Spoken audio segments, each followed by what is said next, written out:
এখানকার বাঘে যে আমরা ট্র্যাক করি একটাই প্রসেসে, বাঘের পায়ের ছাপ দেখে, ফুটপ্রিন্ট দেখে। কারণ এখন জোয়ার আছে, কিন্তু জোয়ারে কিন্তু কোনোভাবে কোনো ফুটপ্রিন্ট পাওয়া যাবে না, বুঝতেই পারবে না। এখন যদি কোনোভাবে কোনো বাঘ পেরিয়েও যায় তো জানতে পারবে না, একমাত্র জলে যদি দেখতে পাই, তাছাড়া। আপনি যখন ঘুমোচ্ছিলেন আপনি তো মানে বুঝতেও পারেননি যে বাঘ উঠেছে? আমি জানি না। জানেন না? আমার ওরা না চিৎকার করলে বুঝতে পারতাম না যে বাঘ উঠেছে নৌকা। মানে অ্যাটাকটা আপনাকেই করেছে? আমাকেই করেছে, আর কারো কিছু হয়নি। ওনারা কি নৌকাতে ছিলেন না ঝাঁপিয়ে জলে পড়ে? না, ওই পাশে একটা যে নৌকা ছিল, আমি পরে শুনছি পাশে একটা নৌকা ছিল, আর বাঘ দেখে পাশের নৌকাতে লাভ মেরে চলে যায়। দূরে একটা জেলেদের নৌকা চলে যাচ্ছে। এই সকালবেলাতে প্রচুর জেলে নৌকা এদিক ওদিক ছোটাছুটি করছে মাছ ধরার জন্যে।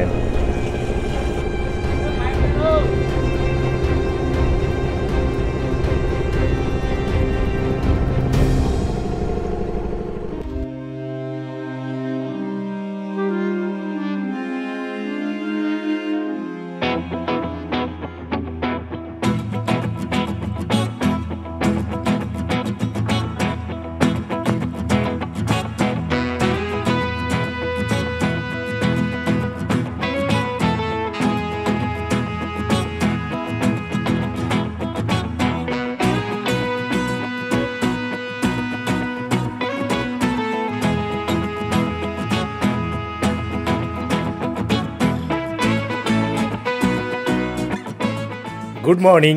আজ আমাদের দ্বিতীয় দিন। সুন্দরবন এসেছি ইলিশ উৎসবে।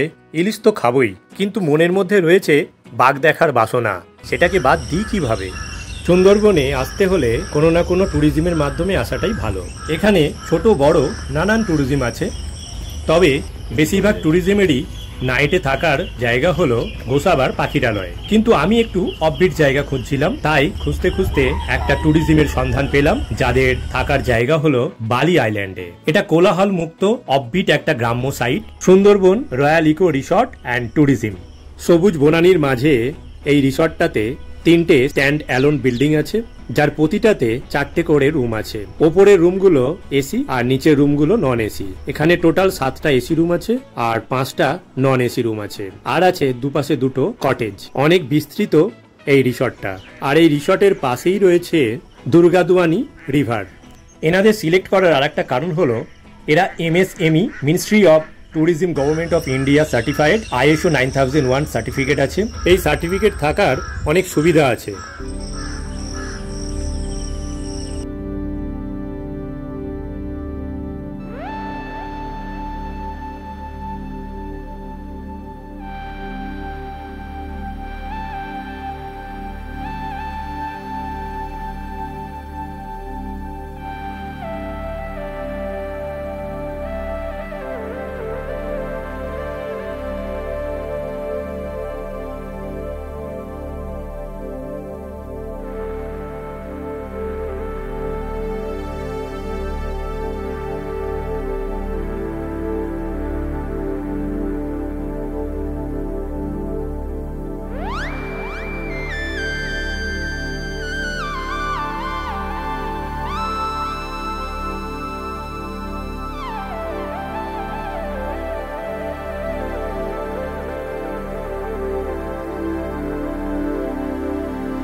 এই দক্ষিণ 24 পরগনার সুন্দরবনে 102টো বদ্বীপ আছে।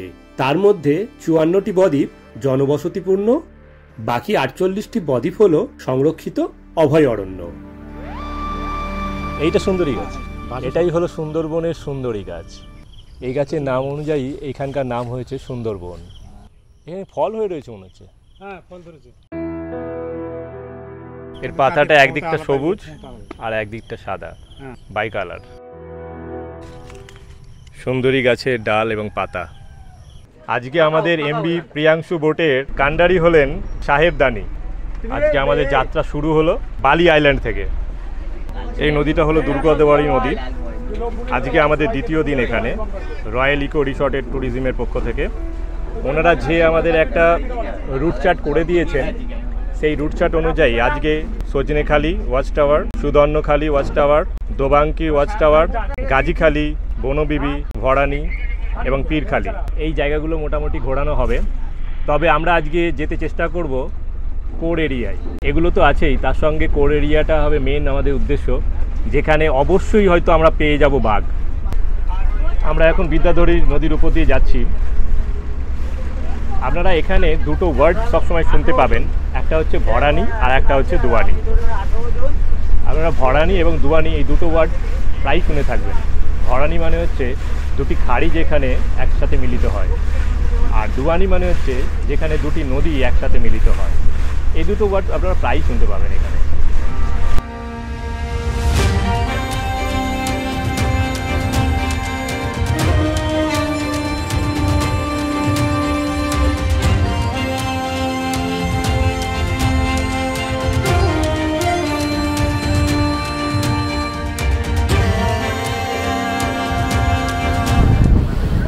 এই যে হলদে এগুলো দেখা যাচ্ছে জালগুলো, এগুলোকে বলে সাইকোলজিক্যাল বেরিয়ার। বেসিক্যালি এগুলো সাইকোলজিক্যাল বেরিয়ার এই কারণে বলা হয়, অ্যাকচুয়ালি বাঘ হচ্ছে একটা সুতো থাকলেও সেটাকে টপকায় না, এড়িয়ে যায়। এইগুলো অ্যাকচুয়ালি বাঘের জন্য ছেঁড়া কোনো ফ্যাক্টর নয়, কিন্তু বাঘ তো আর কোনো জাল পেরোবে না, দ্যাটস ওয়াই এইগুলো করা হয় যাতে সাইকোলজিক্যালি বাঘ না বেরোয়। কারণ যেখানে যেখানে সাইকোলজিক্যাল বেরিয়ারগুলো লাগানো হয় এক্স্যাক্টলি তার উল্টো দিকে জনবসতি আছে। যেখানে দুদিকেই জঙ্গল সেখানে কোথাও বেরিয়ার পাওয়া যাবে না।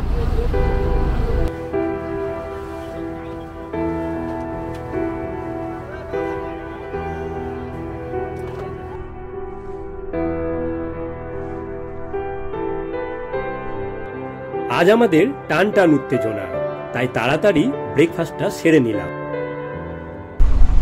যেহেতু এটা নোনা জল, এখানে কিন্তু লোহার ব্যারিকেড করতে পারে না, মানে সরকারের সামর্থ্য হয়তো আছে করার জন্য, কিন্তু এই কারণে করতে পারবে না, কারণ এটা নোনা জল, কিছুদিন পরে কিন্তু নষ্ট হয়ে যাবে। কিন্তু একটা লাইলনের জাল কিন্তু নষ্ট হবে না, সেই কারণে লাইলন জালটা একটা সাইকোলজিক্যাল কাজ করে। একটা বাঘ কিন্তু অনায়াসেই জালটা ছিঁড়তে পারে, হাতা মারে, এই হাতার কিন্তু যে পাওয়ারটা প্রায় 90 পাউন্ডের কাছাকাছি, মানে জালটা ছেঁড়া কোনো ব্যাপারই নয়। যেহেতু ম্যানমেড, সেই ক্ষেত্রে কিন্তু বাঘ কিন্তু ভয় পায় এটাকে, আর সেই ভয়টা কিন্তু সমস্ত অ্যানিমেলসদের মধ্যে কাজ করে। 84 পিসিস ম্যানগ্রোভ আছে, মানে ম্যানগ্রোভ এবং ম্যানগ্রোভের সাবস্পিসিস মিলে, মানে এত এখানে আপনাদের লাগবে কিন্তু একই রকম গাছ, কিন্তু একই রকম গাছ নয়, সমস্ত গাছের কিন্তু ভ্যারাইটিস আলাদা। এটা কোনো ব্যাপার নয়, কারণ অনেক এই রিসেন্ট লাস্ট কোভিড-19-এর সময় একটা বাঘ পেরিয়ে গেছিলো, আমরা এসেছিলাম ওখানে। একটা মেল বাঘের প্রায় 24 থেকে 30 কিলোমিটার পর্যন্ত টেরিটরি থাকে একটা মেল বাঘের, ফিমেল থেকে 8 থেকে 10। একটা মেল বাঘের আন্ডারে কিন্তু 3টে ফিমেল বাঘ থাকে। হ্যাঁ, আমাদের ইন্ডিয়া পার্টে প্রায় লাস্ট কাউন্টিংয়ে 100+ বাঘ আছে, প্রায় 3 ফুটের কাছাকাছি হাইটে। এইটা প্রায় লেজ বেড়ে প্রায় 10 ফুটের কাছাকাছি, হাইটটা প্রায় 3 ফুটের, হাইট 3 ফুটের উপরেই। এখানে প্রায় 150 থেকে 200। হ্যাঁ, এখানে 3 প্রকারের ডলফিন আমি দেখেছি, 3 প্রজাতির ডলফিন দেখা যাচ্ছে, ইরাবতী, গাঞ্জেটি এবং ইন্দো প্যাসিফিক। রয়্যাল ইকো রিসর্টের দুটো বোট আছে, এমবি বৃহস্পতি যেটা বড় বোট, আর একটা হলো প্রিয়াংশু যেটাতে এখন আমরা আছি।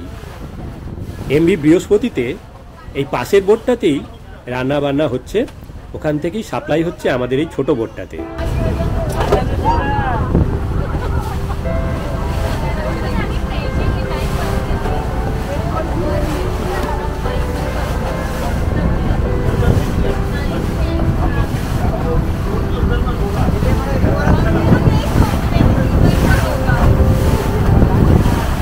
এটা হচ্ছে পঞ্চমুখী বলা হয়, 5টা নদীর মিলনস্থল। এইটা বিদ্যাধরী হয়ে এই দিকটা কিন্তু বে অফ বেঙ্গল, দেখুন এই দিকটা, এটা কিন্তু ইন্টারন্যাশনাল রুট কিন্তু এইটাই, মানে বাংলাদেশ এবং ইন্ডিয়ার মধ্যে যে কার্গো শিপগুলো দিয়ে মাল পরিবহন করা হয় করে, সেইটা কিন্তু এইটা দেখুন, এই কার্গো শিপ একটা আসছে দেখুন ওই দূর থেকে, ওইটা কিন্তু কার্গো শিপ, ওটা কিন্তু বাংলাদেশে যাবে, এই রুটটা দিয়ে যাবে, পাওয়ার প্ল্যান্টের ফ্লাই অ্যাশ নিয়ে যায়। এইটা হচ্ছে গোমতী বলা হয়, এটা বিদ্যাধরী, এইটা বিদ্যাধরী। এই দিকটা হচ্ছে হেড়োভাঙা মাতলা আছে একটা, আর এই দিকটা আছে আপনার খোনাখালি বা বড় গাজী বলা হয় এটাকে, আর এই দিকটা নবাঁকি, আর এটা তো বেরিয়ে আছে বিদ্যা হয়ে বে অফ বেঙ্গল থেকে বেরিয়ে আছে।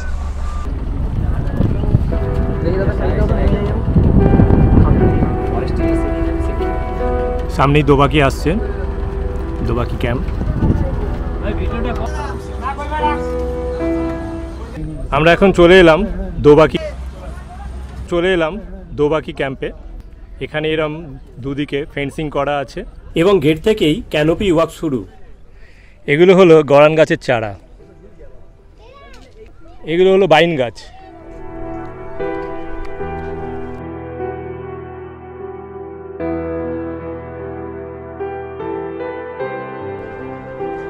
এটা হলো সুন্দরী ফল,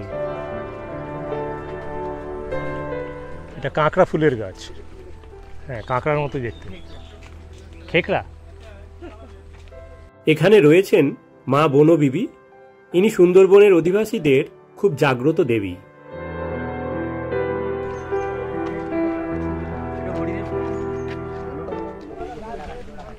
মানুষই খেতে পারে।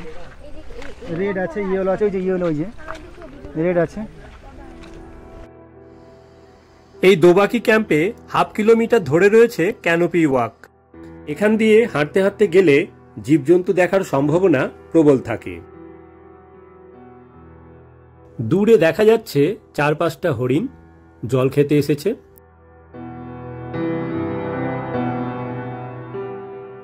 এদিকে দেখা যাচ্ছে একটা বড় গোসাপ পার হচ্ছে, অপূর্ব দৃশ্য।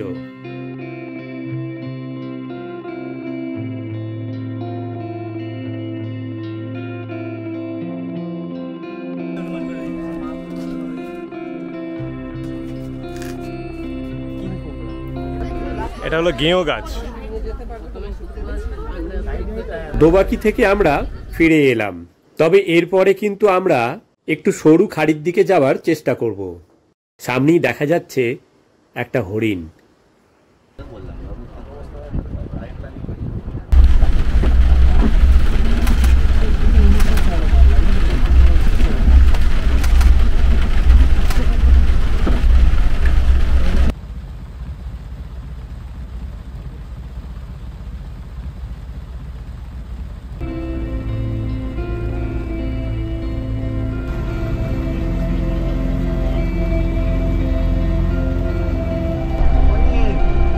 সামনে হরিণ আছে, সামনে হরিণ। কোথায়? সামনে হরিণ। এটা আমি তুলে দাও। খাচ্ছে খাচ্ছে, পাতা খাচ্ছে। গাছের পেছনে এটাকে একটু ঘুরিয়ে পুরো গাছে। না, ঠিক আছে, ঠিক আছে।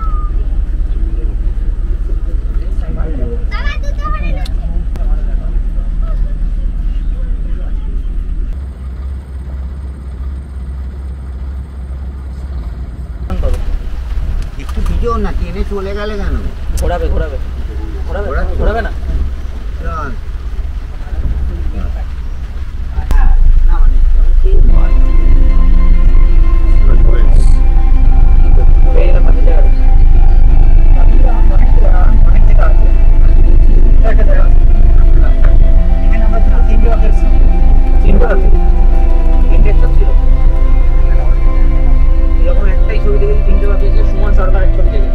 আমাদের আজকে লাঞ্চে ছিল ভাত, ডাল, আলু ভাজা আর পুঁই শাক মাছের মাথা দিয়ে। মাছের মাথাটাও পড়েছে পুঁই শাকের সঙ্গে।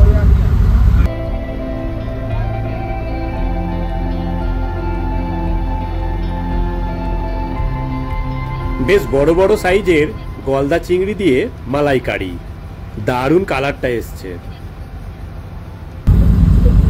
ইলিশ উৎসবের ইলিশ, সরষে ইলিশ, দারুণ সুন্দর সাইজ। গলদা চিংড়ি এবং ইলিশ এগুলো একদম ফ্রেশ।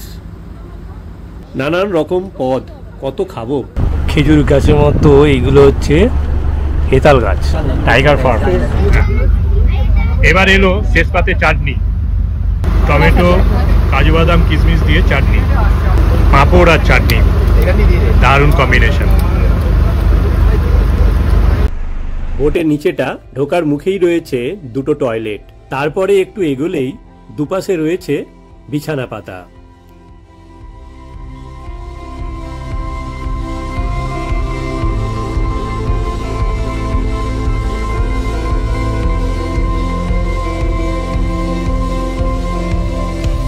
ওপরে বসে বসে যদি টায়ার্ড ফিল করেন তাহলে আপনারা নিচে নেমে আসতে পারেন। নিচে এখানে খুব সুন্দরভাবে শোয়ার অ্যারেঞ্জমেন্ট করা আছে, দারুণ।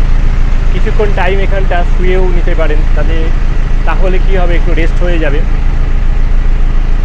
এখান থেকে বাইরের দৃশ্যও দেখা যাচ্ছে, খুব সুন্দর। দেখুন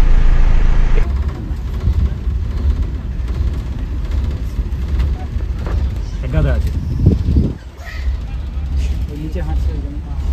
কোথায়? ওই নিচে আছে, গাছের গোড়ায়, গাছের গোড়ায় আছে, ওই তো গাছের গোড়ায়।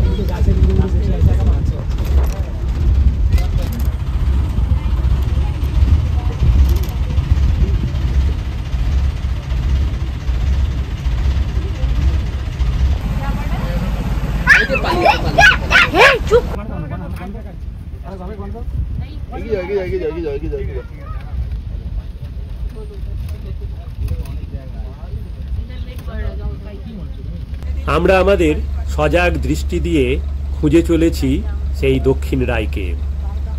এই সমস্ত সরু খাড়িগুলো, জঙ্গলগুলোর গোড়া তন্ন তন্ন করে খুঁজে চলেছি, যদি দেখা পাই আমাদের সেই দক্ষিণ রায়। ভাবছি এই বুঝি হেতালের জঙ্গল থেকে বেরিয়ে এলো। সারাদিন আমরা অনেক খোঁজাখুঁজি করছি এই ছোট্ট বোটটা নিয়ে, একবার এই খাড়ি একবার ওই খাড়ি। আমরা এখন পীরখালি 5-এর মধ্যে দিয়ে যাচ্ছি। সোজা যাবো,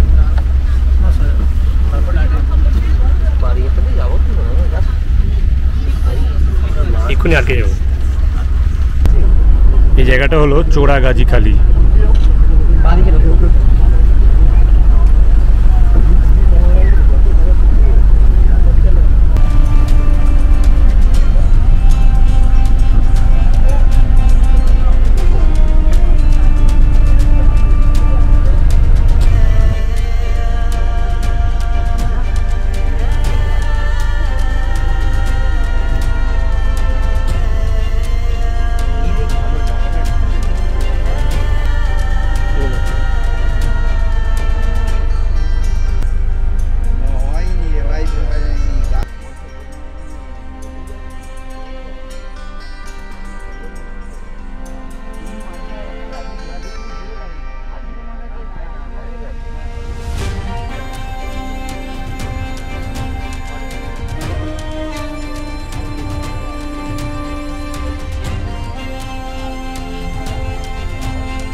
ব্রাজিলের জার্সি বলে কখন ইনস্টা বেরোবে?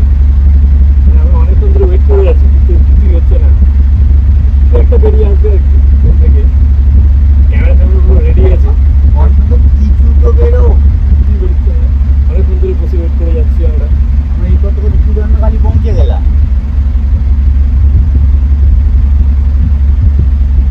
একটা বেশি ডেটও বসে নিয়ে এই গাছটা, এই গাছগুলোতে খালি শালিক পাখি উড়ে যাচ্ছে, শালিক পাখি উড়ে যাচ্ছে। শালিক দেখতে শালিক দেখো, ইলিশ খাও, এরকম ব্যাপার। ইলিশ মৌসুমে শালিক দেখো, ইলিশ খাও। ওয়েদার দারুণ, ওয়েদার খুব সুন্দর একটা ওয়েদার, যার জন্য বসে আছি। সেই আমরা সুবর্ণখালি ঢুকে গেছি। ওই দূরে দেখা যাচ্ছে সুবর্ণখালি জেটি, ওখান দিয়ে আমরা যাব ওয়াচ টাওয়ারের দিকে।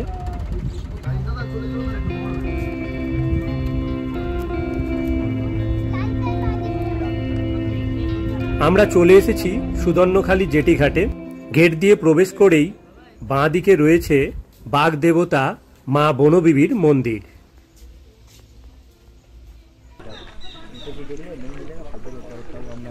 আমরা চলে এলাম সুবর্ণখালি ওয়াচ টাওয়ারে।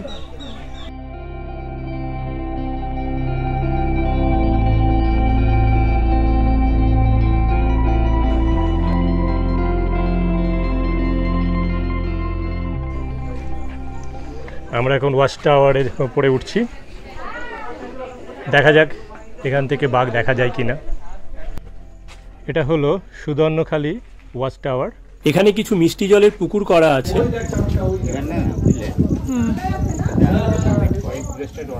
বাঘ আসবে, কলিং আছে, সে সবাই ওয়েট করলে অসুবিধা নেই। আমি সব তুলে নিয়েছি। এই মাত্র দেখা গেল 3টে হরিণ এপাশ থেকে ওপাশ হচ্ছে। মাঝখানে চ্যানেলের মতো করা আছে, এই যে চ্যানেলের মতো করা আছে, এইখান দিয়ে বাঘ যখন এপাশ ওপাশ করে সেটা ভালো করে দেখা যায়, ওই জন্যে এই জায়গাগুলো এইভাবে করা আছে। ঘন বন যদি থাকে তাহলে বাঘ যদি এপাশ ওপাশ করে তাহলে তো দেখা যাবে না, তাই এই চ্যানেলগুলো এইভাবে করা আছে। একটা সম্ভাবনা আছে বাঘ দেখার, চান্স আছে মনে হচ্ছে।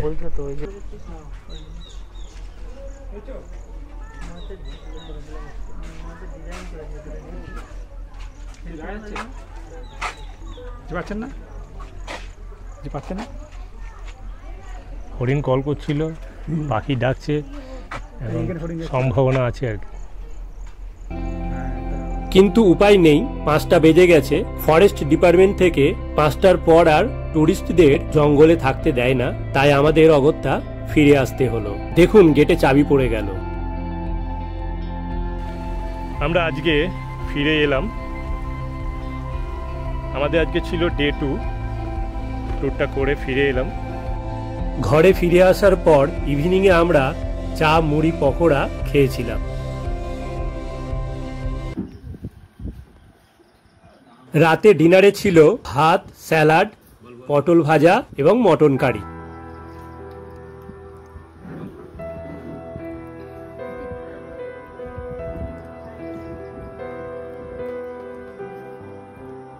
যারা ভাত খাবে না তাদের জন্য অল্টারনেটিভ রুটির ব্যবস্থাও ছিল।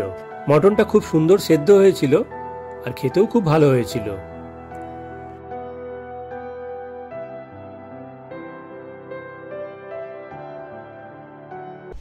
এটাই লম্বা একটা নদী বাঁধ, খুব সুন্দর একটা ভিউ। দূরে একটা বোট আসছে। এই যে বাঁধটা দেখা যাচ্ছে, এই বাঁধটা কি হয়, যখন বর্ষায় নদীর জল বেড়ে যায় সেই টাইমে প্রচণ্ড প্রেসারে মাঝে মাঝে বাঁধটা ভেঙে যায়, তখন এই বিস্তীর্ণ গ্রামটা জলের তলায় চলে যায়, পুরো ফ্লাড হয়ে যায় জায়গাটা। খুব দুর্বল একটা মাটির বাঁধ, তবে এই বাঁধের মধ্যে দিয়ে হাঁটতে খুবই ভালো লাগছে। দারুণ সুন্দর পরিবেশটা। ম্যানগ্রোভের শ্বাসমূলগুলো বেরিয়ে গেছে, ভাটা এসছে বলে। এগুলো আবার ভর্তি হয়ে যাবে যখন জোয়ার আসবে, তখন শ্বাসমূলগুলো আবার জলের তলায় চলে যাবে। 5 ঘন্টা জোয়ার হয় এবং 5 ঘন্টা ভাটা হয় এখানে। সকালবেলা এই বাঁধের উপর দিয়ে হাঁটলে মন উদাস হয়ে যায়। হ্যাঁ মামা দাঁড়িয়ে যাও, দাঁড়াও। এনার নাম হচ্ছে আশিস দাস। হ্যাঁ, উনি হচ্ছে আগে জঙ্গল করতো। আচ্ছা, ইনি হচ্ছেন আশিস বালি দাস। দ্বীপের আশিস দাস। এনাকে কয়েক বছর আগে বাঘে অ্যাটাক 2 বছর হতে যায়। 2 বছর আগে বাঘে অ্যাটাক করেছিলেন। ওনার মুখ থেকে একটু ঘটনাটা শুনে নেওয়া যাক। আমরা হচ্ছে 5 জন করে মাছ ধরতে যাই। আমাদের বছরে 9 মাস করে মাছ ধরা পাস দেয়। ঠিক তার 9 মাসের মাঝামাঝি আমরা 5 জন করে মাছ ধরতে যাই ছোটো ছোটো নৌকাতে করে। ওই এই যে নৌকা আছে ঠিক এরকমই সব নৌকা, আমাদের হাতে বা নৌকা, ইঞ্জিন বোট না, দাঁড়ে বা নৌকো। আমরা বাড়ির থেকে বেরিয়ে যাই 8 দিনের জন্যে। আমাদের নৌকাতে সব কিছু থাকে, আমরা নৌকাতেই থাকি। 8 দিনের জন্য বেরিয়ে যাই। 7 দিনের দিন সন্ধ্যের সময় আকাশে খুব একটা মেঘ হয়েছে। আকাশে মেঘ হলে আমরা সুন্দরবনে খাঁড়িকে আমরা খাল বলি। সেই খালটার নাম হচ্ছে ধমনির খাল। ঢুকে গ্যারাবি করেছি, আর আমার গায়ে খুব জ্বর, আমি কাঁথা গাইতে ঘুমাচ্ছি। কিছুক্ষণ পর আমার সাথীরা যে ছিল, সঙ্গীরা ছিল, খুব জোরে চিৎকার চেঁচামেচি করে। যখন চিৎকার করে আমার ঘুম ভেঙে যায়। আমি মুখ থেকে কাঁথা সরিয়েছি, বাঘ দাঁড়িয়ে আছে, আমি নিচে শুয়ে আছি। ধরে ফেলেছি পাঁজা করে, বলেছি মাগো বাঁচা, মাথা কামড় মেরেছে, ফেটে গেছে, আমি শেষ। তারপর আমি ফিরে যাই। আমার এখন একটা অপারেশন বাকি আছে, এই জায়গাটা পুরো নরম, এখন অপারেশন করতে বাকি আছে এখন আমার একটা। তারপর তো আমি 8 মাস কিন্তু কিছুই জানি না, আমি 8 মাস জ্ঞানার ছিলাম। আমার পিঠে একটা নখের দাগও আছে বাঘ।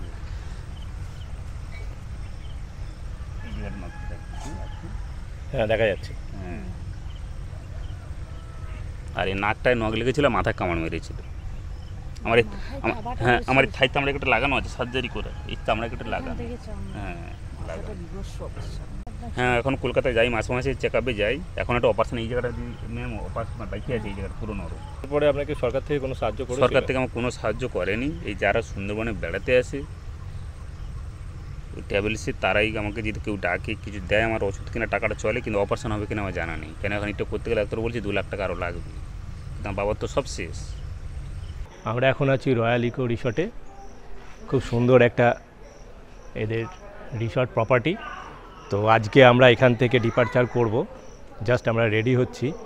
আমাদের মোটামুটি এখানে অভিজ্ঞতা খুবই সুন্দর, ভালো লাগলো। জায়গাটা সত্যি খুব ভালো জায়গা, একটা অফবিট জায়গা। এটা বালি আইল্যান্ড, দুর্গাদুয়ানি নদীর ধারেই, পাশেই হচ্ছে নদীটা, সেই নদীর ধারেই হচ্ছে এই বিল্ডিংটা। এই আইল্যান্ডে মোটামুটি 3টে বড় প্রপার্টি আছে, তার মধ্যে এটাই হচ্ছে বেস্ট প্রপার্টি। এই প্রপার্টির ওনার প্রসেনজিৎ বাবু সারা বছর ধরে বিভিন্ন রকমের সমাজসেবামূলক কাজের সঙ্গে যুক্ত থাকেন। এই ট্যুরিজম থেকে যা প্রফিট হয় তার 20% সুন্দরবন মানুষদের উন্নয়ন কাজে উনি ব্যয় করেন। এই কাজের জন্য তিনি নানান প্রেস্টিজিয়াস অ্যাওয়ার্ডও পেয়েছেন। ডেসক্রিপশনে ওনার একটা লিঙ্ক শেয়ার করলাম। 5টা-6টার সময় জলের লেভেল ছিল ওইখান পর্যন্ত, এখন লেভেলটা চলে এসছে এইখানে, জোয়ার এসে গেছে। দূরে দেখা যাচ্ছে লোকনাথ বাবার মন্দির, এখন ওখানেই যাচ্ছি। এই রাস্তা দিয়ে যেতে হবে। ছোট্ট একটা মন্দির, কিন্তু খুব জাগ্রত মন্দির।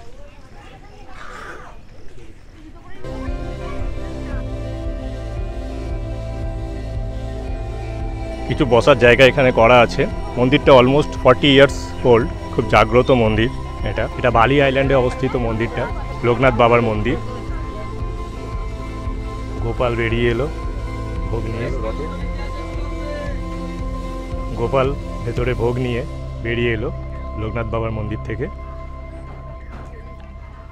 দাদাদের সঙ্গে এখানে পরিচয় হয়েছে গেস্ট হাউসে, খুব ভালো মানুষ এনারা। এই জায়গাটা কিনেছি, বাবা শ্রদ্ধানন্দ ব্রহ্মচারী জায়গাটা কিনেছিলেন। আচ্ছা, কিনে এবারে এই মন্দিরটা বানিয়েছে, একটা স্কুল বানিয়েছে, বানিয়ে এবারে বাবাকে বারোটির থেকে এনে এখানে প্রতিষ্ঠান করেছে। করার পরে উনি বছরে একবার আসে। কিন্তু এই মন্দিরটার এমন একটা মাহাত্ম্য আছে, কেউ কোনো বিপদে পড়ে এসে যদি কেউ মানত করে তাহলে সে উদ্ধার পায়। এটা মোটামুটি 40 বছরের পুরনো, 40 বছরের পুরানো মন্দির। আচ্ছা, প্রতিদিনই পুজো টুজো হয়? হ্যাঁ, সবই হয়। প্রত্যেকদিন দুবার। কোনো বিশেষ পুজো, কোনো অনুষ্ঠান? বিশেষ পুজো বলতে শিব চতুর্দশী ব্রাহ্মণ ডেকে পুজো হয়, জন্মাষ্টমী ব্রাহ্মণ দিয়ে পুজো হয়, আর 19শে জ্যৈষ্ঠ ব্রাহ্মণ দিয়ে পুজো। ওকে, চলছে ব্রেকফাস্ট। ব্রেকফাস্টে ছিল লুচি, চানা মশলা, ডিম আর মিষ্টি।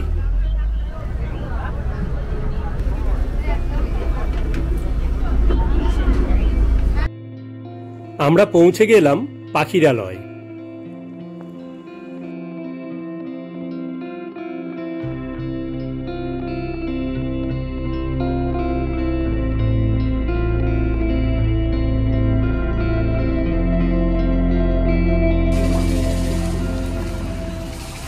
আমরা এখন চলে এসেছি সুন্দরবন পাখিরালয়ে। এখানে টুকটাক কিছু মার্কেট আছে আর কিছু হোটেল গেস্ট হাউস রয়েছে। এদিকে রয়েছে হেরিটেজ হোটেল অ্যান্ড রিসর্ট।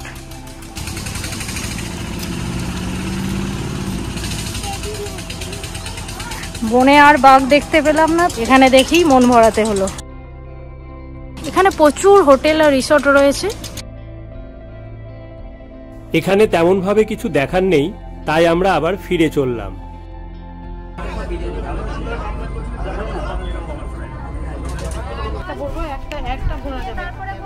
আমরা চলে এলাম সজনেখালি ওয়াইল্ড লাইফ স্যাংচুয়ারি।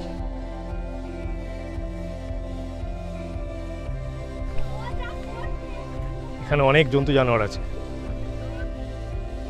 সুন্দরবনের বন দপ্তরের হেড অফিস হলো এই সজনেখালি, তাই বনের যে কোনো রকমের পারমিশন এখান থেকেই করাতে হয়।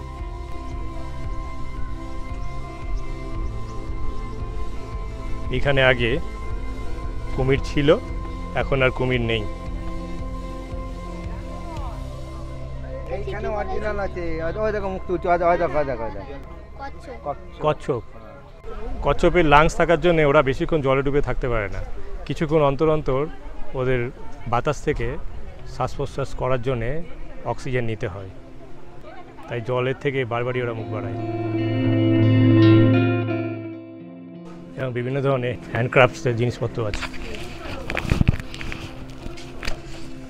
সুন্দরবনের বাঘের মুখ রে, এটা গেঞ্জি। গেঞ্জি নিয়ে কি করবি তুই?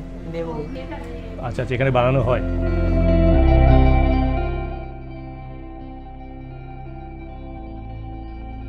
এখানে দেখা যাচ্ছে একটা বেবি ক্রোকোডাইল শুয়ে আছে, রোদ পোয়াচ্ছে।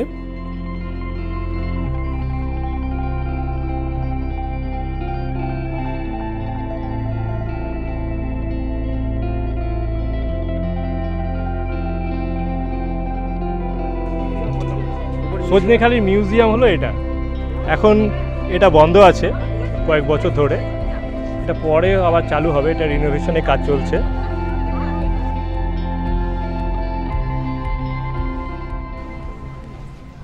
মনিটর লিজার্ড জিপটা বের করছে, মনিটর লিজার্ড, ও শর্টটা হেভি আছে।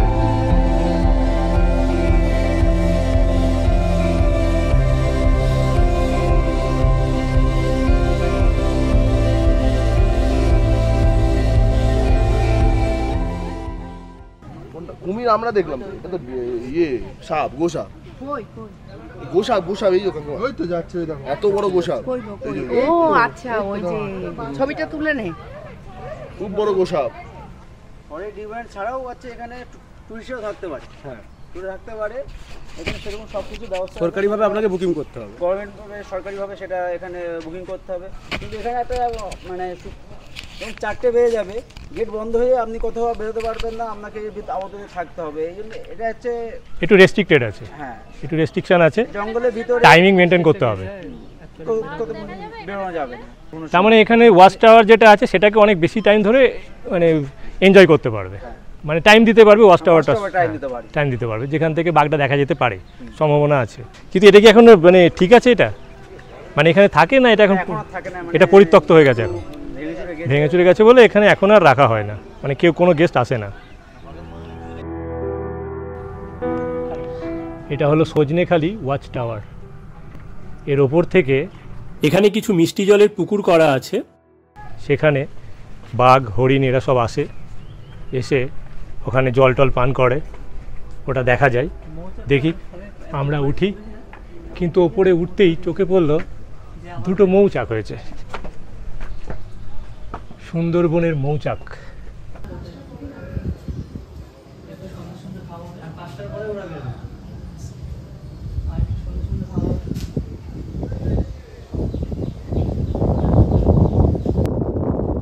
কুমির দেখা যাচ্ছে,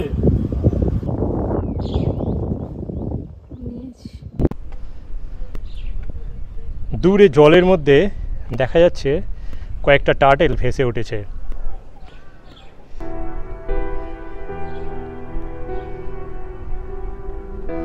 সজনেখালি ওয়াচ টাওয়ার থেকে এই সল্ট পিটগুলো দেখা যাচ্ছে।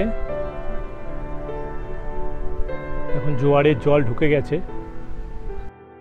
এই বোটের মধ্যেই খলসে ফুলের খুব সুন্দর মধু পাওয়া যায়, 450 টাকা করে কেজি।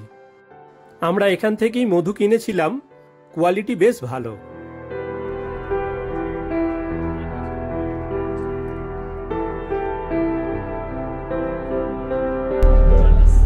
পাটটা ভেঙে যাবে বলে খুব সুন্দরভাবে পলিথিন দিয়ে মোড়ক করে দিয়েছে। ইলিশের মরশুমে সুন্দরবনে ইলিশ বিরিয়ানি, ওয়াও!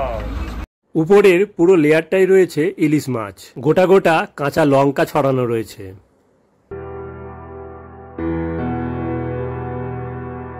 বিরিয়ানি, চিকেন কষা, স্যালাড, চাটনি, পাঁপড়। যারা বিরিয়ানি খায় না তাদের জন্য প্লেন রাইস আছে, আর আছে ইলিশ মাছের কারি। ভরপুর গন্ধ আসছে, এই সুতরাং প্রথমবার। দারুণ সাইজ আলু।